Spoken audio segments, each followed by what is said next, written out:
Hi, this is Rich Ustowski, and today, April 16th, 2015, I'm here today with Dale Basham. He was kind enough to sit down and talk with us as part of the Center for Middletown Studies High School Consolidation Oral History Project. And Dale, if you wouldn't mind starting us off by telling us your address, your age, and what you do. I'm Dale Basham. I live at 2305 West Sherman Drive here in Muncie. Okay. I was born in 1951, and I currently serve as president of Muncie Rotary. I'm a commissioner on the Muncie Human Rights Commission. I'm also a board member for Muncie Action Plan, and I'm also the chairman of the Business Education Partnership, which is a standing committee with the Muncie Delaware County Chamber of Commerce. Okay. And before we got on camera, you were also talking about what you've done in the past in several different capacities here around town. Would you mind speaking to all those things? I don't give us mind. Some context. I don't. Back in 1977, I was playing Harold Hill in the Ball State Theater production of Music Man. And at the intermission of one of those shows, a gentleman came back and to congratulate me and said that he was principal of Muncie Southside High School and wondered if I had a license to teach English, speech, or theater. We both laughed because those were the licenses I did have.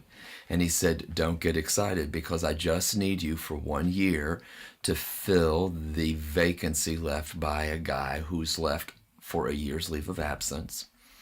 And so I saw him next Monday, and I was hired to teach just for 1 year back in 1977.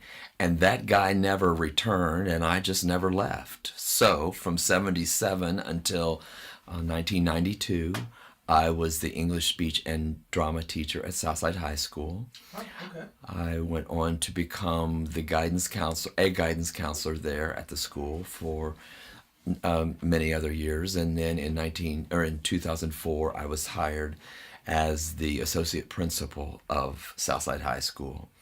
Following that gig, I was moved to the Muncie Area Career Center and served as its director. When I was finished there, I retired and ran for school board and was elected. I served on the school board, and my superintendent, who is just retiring, asked if I would step off of the board and serve as interim director of secondary education for Muncie Community Schools, which I did. And when that was finished, he asked me if I would move over to Muncie Central High School. I served as its principal during the transition year. Tom Jarvis had been named as the principal of the two schools becoming one school, and he was away from Central preparing the way for the consolidated schools while I was manning the ship at Muncie Central for that period. And then when Mr. Jarvis returned to Central, the chief academic officer or the assistant superintendent retired, and I was asked to step in there until another was hired. Since that time, I've given 100% of my efforts to community service, especially as president of Muncie Rotary. And after hearing all of that, it's hard to know where to go, but I guess I'll start off with just my first formal question that I ask all interviewees, and that is, what are your thoughts and opinions on the consolidation, and have they changed since the decision was made to consolidate? Well, that's very interesting because I was really an inside player during that whole consolidation period. Having been a school board member, I certainly grappled with those issues prior to my leaving the board to go back into Muncie Community Schools. All of those school board members were and continue to be friends of mine, so we had many discussions about the declining enrollment in Muncie and the need for a more efficient way of educating our high school students. Sure. And then once it was determined that we would go from 2 high schools to 1, I was asked to stand in as the principal of Muncie Central High School. My students would often come to me and thank me for stepping in because it seemed at the time that they were the forgotten students. Everybody was concerned about the next year, the consolidated schools, and those students who were left in their home high schools of Southside and Central felt like, well, we were just kind of waiting for the next year to come. Yeah. But it was my goal, and I hope fully achieved that goal. It was my goal to make sure that those students and parents at Central knew that they were not forgotten, that I was focusing my attention on them. And I think maybe a secondary goal of mine, and perhaps the school board and Muncie Community Schools Administration, was that if Dale Basham, known for his many years at Southside High School, I had so much red in my wardrobe. In fact, I had nothing purple. If Dale Basham becomes principal, even for a season of Muncie Central, well, then maybe some people who knew me as their teacher or guidance counselor or associate principal would say, if he can wear purple, well, maybe it's all right if we wear purple too. And I can't tell you the number of former students who became parents of Bearcats and Rebels who came to me and said, thank you so much for being at Central and paving the way to make it okay for everybody to be a part of One Muncie. And so I felt really blessed to be able to maybe tie those 2 schools together, or to help heal those hurt feelings during that difficult time. Sure, yeah. Now, what was your level of comfort in that role as trailblazer? I was completely focused on what I needed to do as interim principal. I loved it. In fact, I found out before Christmas that I was going to be principal. And I quickly called my friends and relatives who typically buy red things for me because I'd been at Southside so long, and they just thought that I loved red better than any other color. And I guess I do like red a lot. But I said, okay, hold the phones. You need to buy purple. You need to take everything red back and bring me purple. And before long, I was amassing quite a nice collection of purple. And I just embraced my role as principal of Muncie Central. I love my students and I love my kids, or my parent. Many of the parents had been my students, so it really wasn't a stretch for me. It was just bringing my personality and my skill set to Central High School to make it the best place we could make it together. Sure. Now, do you think, this is going to be a 2-part question, do you think the consolidation was a good thing, and do you think it was done at the right time? Well, let me take the second part of that question first, the timing of it. There was a period of time when I was on the school board that we voted and passed a resolution stating that at that point we would continue to maintain 2 high schools. At that period of time, the numbers of secondary students, grades 9 through 12, exceeded the students that could fit into Muncie Central. So I believe the timing was correct. When we anticipated that there would be fewer number of students at the secondary level to fit into one of the buildings, then it became obvious that we did not need to maintain 2 buildings when all of our secondary students would fit into one.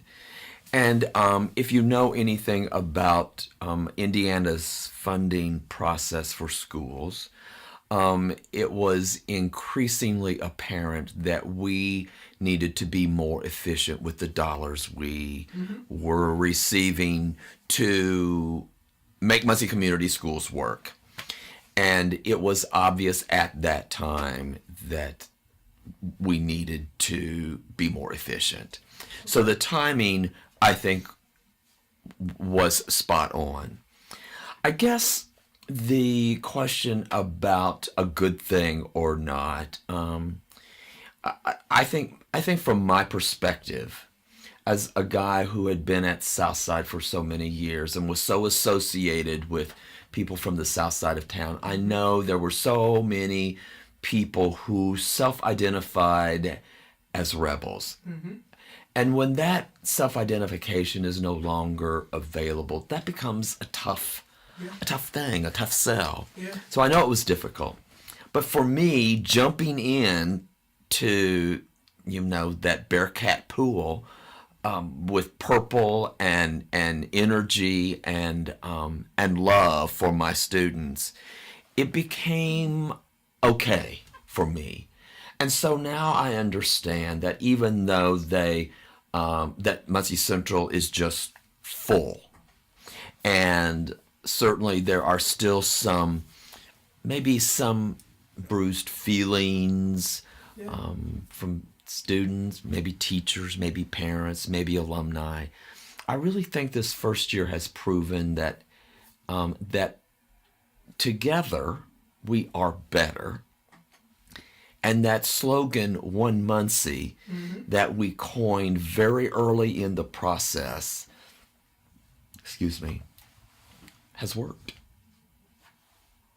Okay. Now I want to go back to something you said about it being a tough sell to certain people, and I think you were referring to folks on the south side of town who identify as rebels.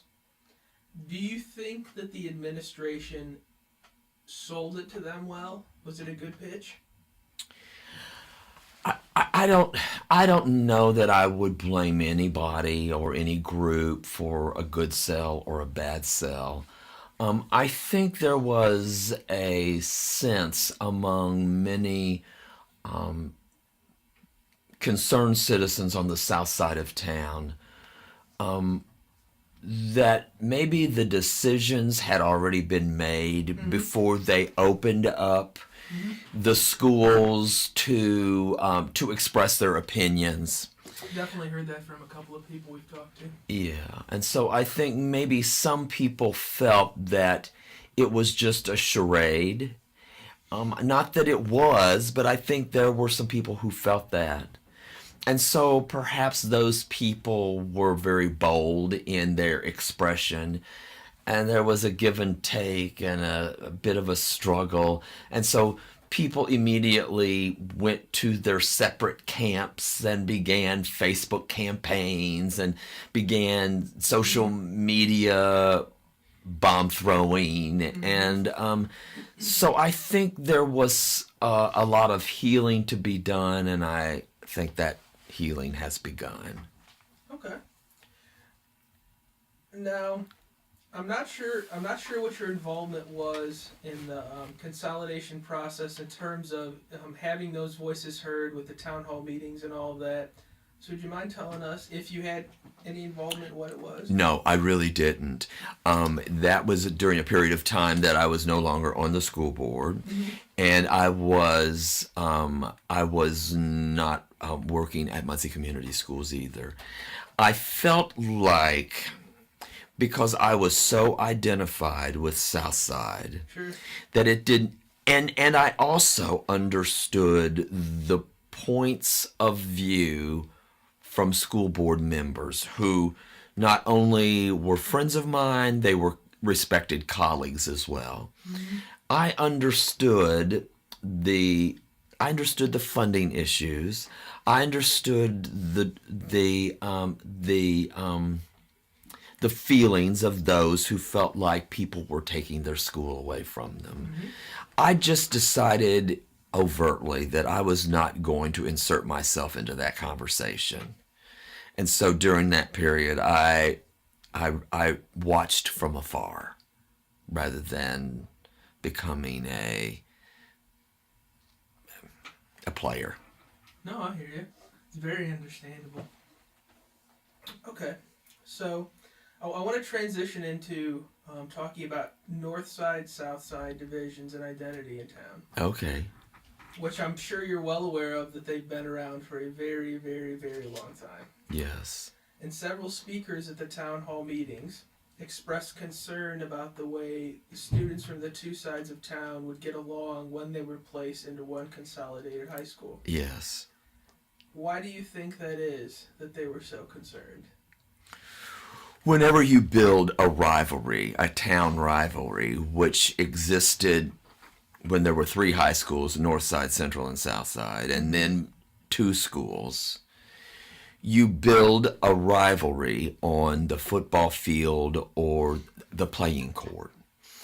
And I think many people who spoke at those town hall meetings remembered those rivalries in when we would when Central and South Side would play one another in basketball or football or soccer or volleyball or any of those things. Those were rivalries, and they were deep-seated rivalries.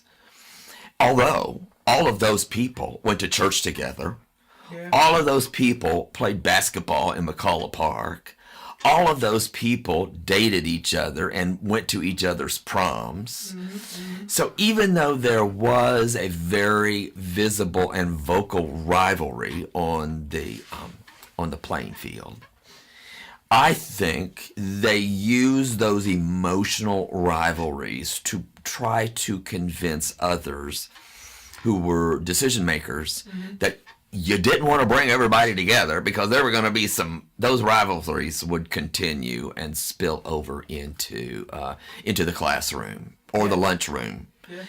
And I think Muncie Community Schools administrators, led by Tim Heller, Superintendent Tim Heller, realized that we needed to do what we could do to bring people together.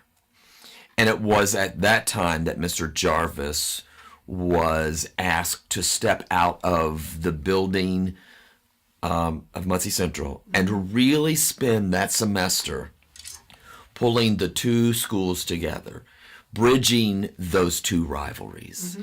Committees were formed, filled with students, parents, teachers, administrators, to help us chart the course for One Muncie.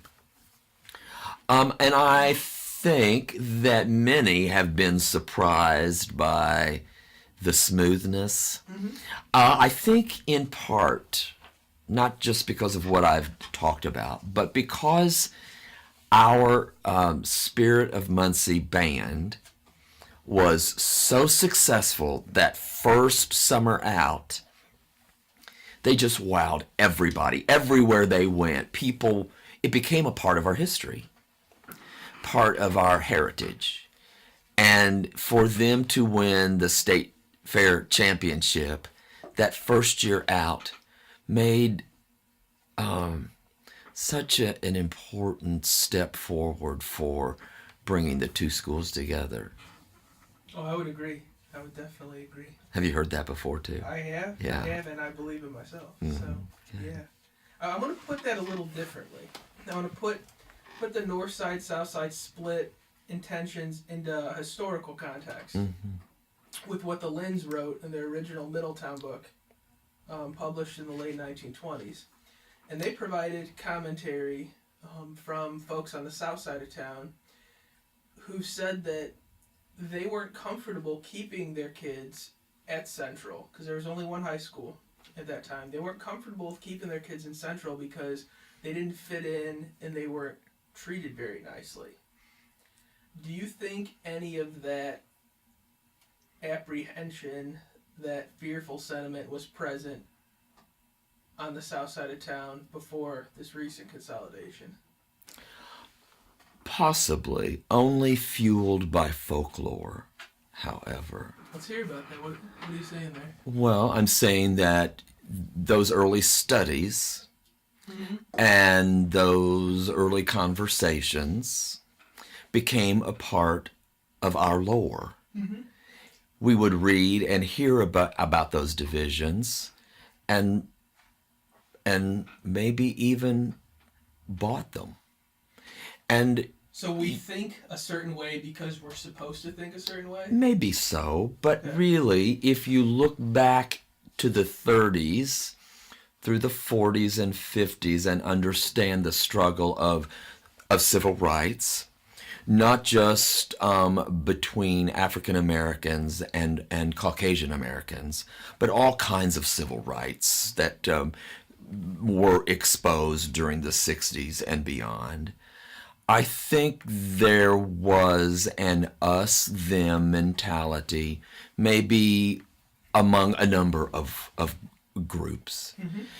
And then that was fueled in part or reinforced in part by some strife in the 60s that took place at Southside and at Central in the form of some rioting.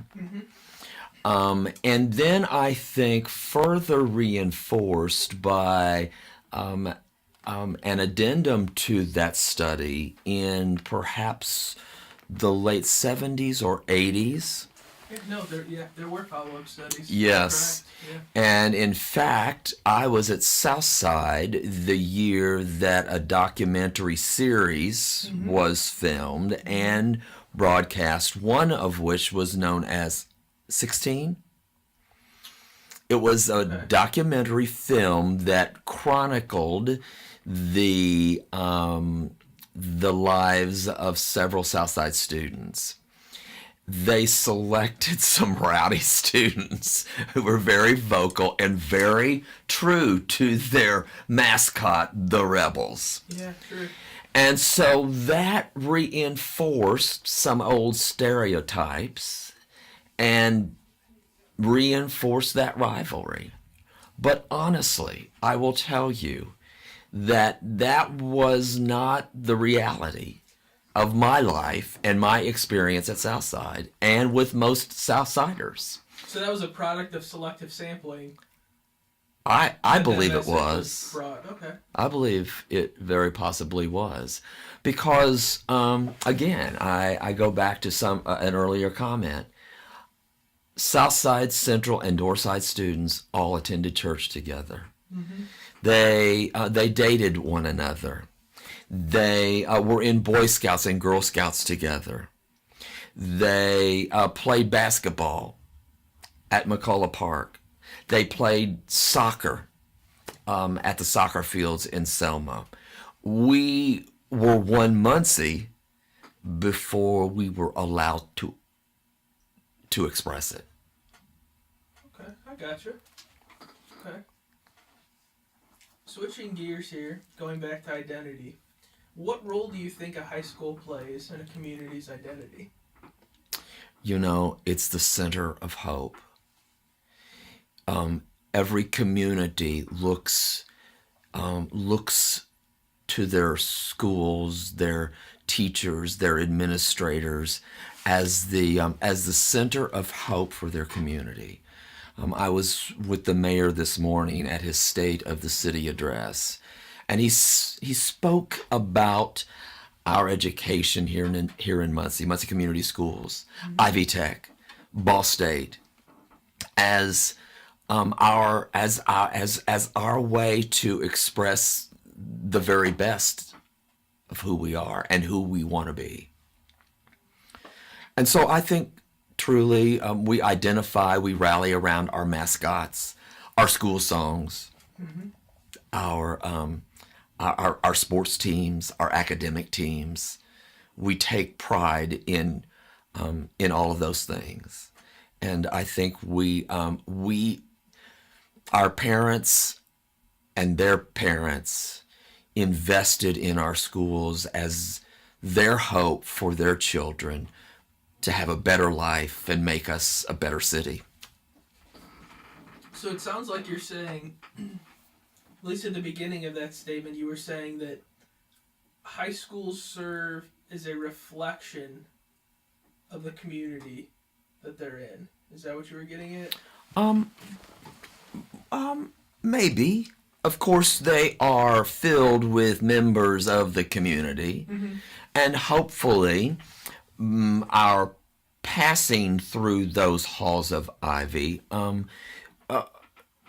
turn us into better people, more educated people, people who realize options that we didn't realize before we entered. That's the point of education. Mm-hmm. To unlock those fears, unlock those doors that maybe we didn't even realize some talents and some options that we had. But through education and experiences, our minds and our hearts are opened to do all kinds of things. Sure, sure. What effects do you think consolidation has had so far? And what do you think the effects will be going on into the future? Well, I think as a part of the consolidation, we in Muncie Community Schools believed that we were competing because of the way education in Indiana allows state dollars to travel with students. Students now can apply to transfer to schools cross district. And we realized that that was a perfect opportunity to step up our game and to become more competitive with school corporations Definitely. in the area. We partnered with Ivy Tech Community College to offer an early college program. Yeah. A full 25% of the freshman class, this freshman class in 2014-15, were admitted to an early college program, allowing them to earn dual credits throughout their stay and to graduate high school not only with a diploma but an associate's degree from Ivy Tech. Taking that degree in hand and either furthering their education at Ivy Tech or at Ball State or any other recognized university, or to take that certification or that associate's degree and have a better career than they would have if they just had a high school diploma. And you think consolidation made that program I do. I think consolidation made us all realize that we were at a fork in the road. And it was a perfect opportunity to look at ways to make two high schools a better one high school. And that was just one program. I know they're exploring after this first year, they're exploring becoming an international baccalaureate school at Muncie Central High School. I've not heard about that. I don't know that that's been completely determined, but I know those conversations are ongoing. Okay. What does that entail? It entails a huge realigning of certain curriculum to identify international standards of excellence, so that if you leave high school with international baccalaureate credits, then you are seen as a student of extraordinary excellence. Okay, so it's of the college preparatory nature. It is, much like advanced placement AP classes are. They're extremely rigorous, and it would be the first international baccalaureate program in Muncie. Wow. Okay. Switching gears again, we're going to look at let's look at the consolidation in a more historical, sociological context. And do you think that the big economic changes that Muncie has experienced, with the factories closing, the people leaving, declining student population, did all of that necessitate consolidation? I perhaps because when you have factories and businesses leave, you have people leaving with them. And as those people leave, you have fewer population in your population pool. Yeah. So as fewer people are here in Muncie, we had declining enrollment. So we no longer needed all of the buildings we once needed because we had fewer number of students and they were not full. But I hasten to add that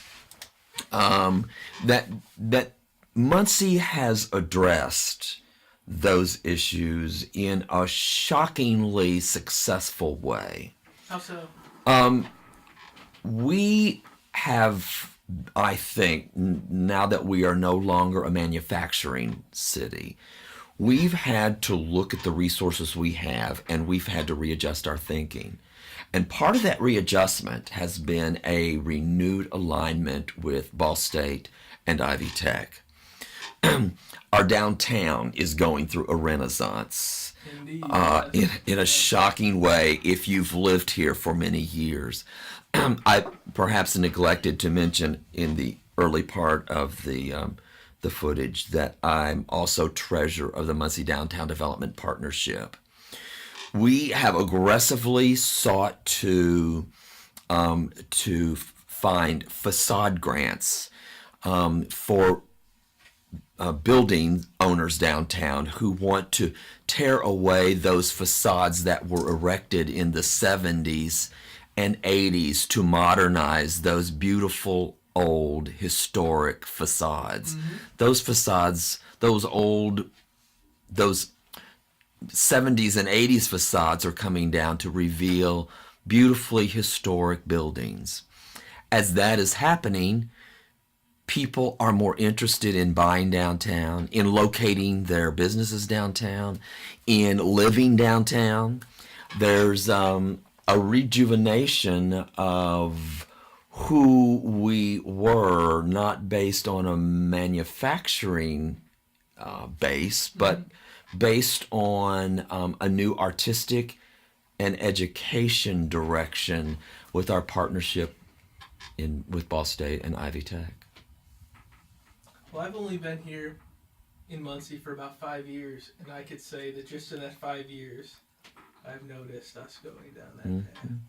So I think it's exciting. It's exciting to be a part of a renaissance, albeit a small Muncie-sized renaissance. Still, an accessible renaissance. Though. That's right. You're right. Accessible renaissance. And you know, because so many businesses left downtown, all of a sudden, those rents became more affordable.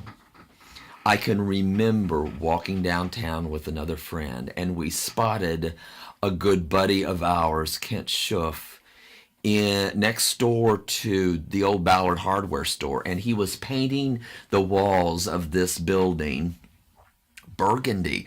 And we tapped on the window, and he came and he opened the door. And I said, "Kent, what are you doing?" He said, "You know what? I've decided I'm going to open up a restaurant in downtown Muncie." And we didn't laugh because we knew Kent. We had known him for years. We knew it. Yeah. And really, that opened the doors to other people to take the same kind of risk. And Vera Mays brought people into downtown. Then the bike shop brought people into downtown. Ivy Tech brought more people into downtown. And now the new hotel, the Courtyard at the Marriott, along with the Arc of Indiana, are going to make downtown a destination not just for Munsonians and not just for Hoosiers, but that Arc of Indiana is going to be an historic training ground for people who have disabilities that have been far too long forgotten. It will be a training facility that will be unique in throughout the country. There won't be another one like it. I'm so excited to be a part of it. I bet. I'm going to ask you the last formal question on my list here. Okay. And that is, what advice would you give to children growing up in Muncie today who are living in the city and school system as it's changing? Embrace it. There are so many opportunities available to students in Muncie, Indiana. Because we have become, because we have embraced our diversity. And I mean that in so many different ways. I saw it vividly as I walked through the hallways of Muncie Southside High School last year. We are a diverse population, and what's so thrilling about being a part of Muncie, Indiana right now is that it's okay to be you and me. There was a musical in the 70s and 80s that was, I think it was written by Marlo Thomas, called "Free to Be You and Me." It was a children's musical, Okay. and it was all about being free to be you and me. I directed that musical twice, in fact, and perhaps I was my own best audience, because I sensed as I walked through those hallways and saw the joy of all kinds of people getting along every day at lunch, in class, on the fields of play, in the commons area. There are so many opportunities, no matter what direction you've come from, where you want to go. You have opportunities in Muncie to be all that you can be. I like that. Well put. Well put. Now, as we end here, I want to give you the chance to add anything or talk about anything different that we haven't talked about so far. The floor is yours, and you can take it wherever you'd like. Well, I thank you for this opportunity to express my love and devotion to Muncie, Indiana. I'm not very apparent. Very apparent. I'm not from here. I'm from Louisville, Kentucky, Okay. and I came to Ball State to study theater, to do my master's here, and stayed. It is my adopted hometown, and I love being here. You said the word accessible, and it is. Success and achievement, excellence are all so accessible here in Muncie because we're surrounded by so many caring professionals who want us all to succeed together. Well, if you don't mind, that's a very good note to end on, so we can end it here. That's exactly Thank how you. I'd like to. Oh, it's Thank my you. pleasure, Rich.